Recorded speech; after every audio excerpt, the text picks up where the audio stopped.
একবার কল্পনা করুন সমুদ্রের পাড়ে একটি বিশাল আকারের মৃত তিমি ভেসে এসেছে। তখন আপনি কি করবেন? অবশ্যই তখন আপনার মনের মধ্যে একটি কৌতূহল তৈরি হবে এবং সেটিকে দেখার জন্য আপনি ছুটে যাবেন। অনেক সময় আপনার ভিতরে থাকা কৌতূহল বিপদের কারণ হয়ে দাঁড়ায়। কারণ তিমির এই মৃতদেহটিকে আপনি যদি শুধুই একটি মৃত শরীর ভেবে থাকেন তাহলে ভুল করবেন। এটি কত ভয়ানক হতে পারে এবং আপনার মৃত্যুর কারণও হতে পারে তা আপনি কখনো কল্পনাও করতে পারবেন না।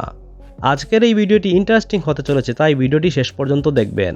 তিমি এই পৃথিবীতে সবচেয়ে বেশি ওজনের স্তন্যপায়ী প্রাণী। 100টি হাতিকে একসাথে করলে যে ওজন হবে তার থেকেও বেশি ওজন হবে একটি বড় তিমির। এর মানে হচ্ছে একটি বড় তিমির ওজন প্রায় 150 টনের কাছাকাছি হয়ে থাকে। যে কোনো প্রাণী মারা যাওয়ার পর তার শরীরের ব্লাড সার্কুলেশন বন্ধ হয়ে যায় এবং শরীরের বিভিন্ন অঙ্গের কোষগুলোতে অক্সিজেন না পৌঁছানোর কারণে ব্রেক হতে শুরু করে। এর ফলে কোষগুলো পচতে শুরু করে এবং অনেক বেশি গ্যাস উৎপন্ন হতে থাকে।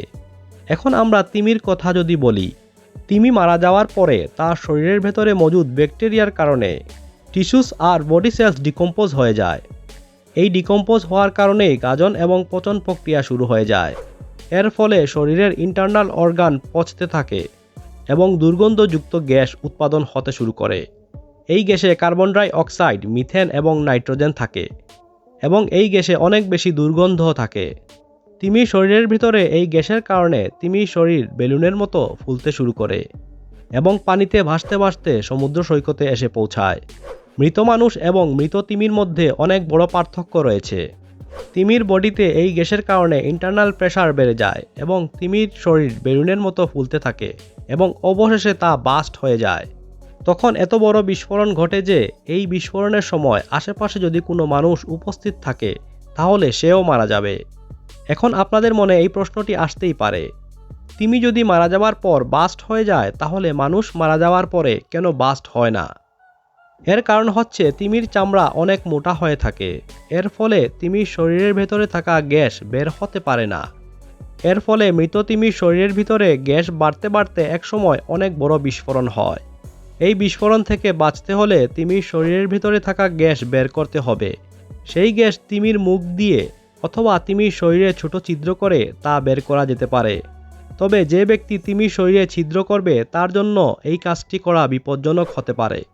এখন আপনারা বলতে পারেন, এগুলো আবার সত্যি নাকি? এগুলো বাস্তবেও কি ঘটেছে? জি হ্যাঁ বন্ধুরা, এই ঘটনা বাস্তবেও ঘটেছে, তাও আবার একটি নয়, কয়েকটি ঘটনা। 2004 সালে তাইওয়ানে 60 টন ওজনের মৃত তিমিটিকে বড় একটি ট্রাক দিয়ে নিয়ে যাওয়ার সময় হঠাৎ করেই এই তিমিটি বাস্ট হয়ে যায়।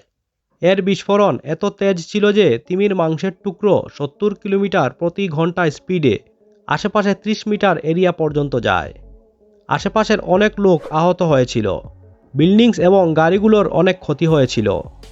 এই ধরনের আরেকটি ঘটনা ব্রিটিশ কলাম্বিয়া, কানাডায় হয়েছে। সেখানে সমুদ্রের কিনারে থাকা একটি মৃত তিমির বিস্ফোরণ ঘটে। সেখানে কোনো ক্ষয়ক্ষতি হয়নি, তবে বিস্ফোরিত হওয়া মাংসের টুকরোগুলো আশেপাশের গাছগুলোতে কয়েক সপ্তাহ ধরে ঝুলেছিল। আজ এই পর্যন্ত বন্ধুরা। ভিডিওটি ভালো লাগলে ভিডিওটিতে লাইক দিয়ে যাবেন।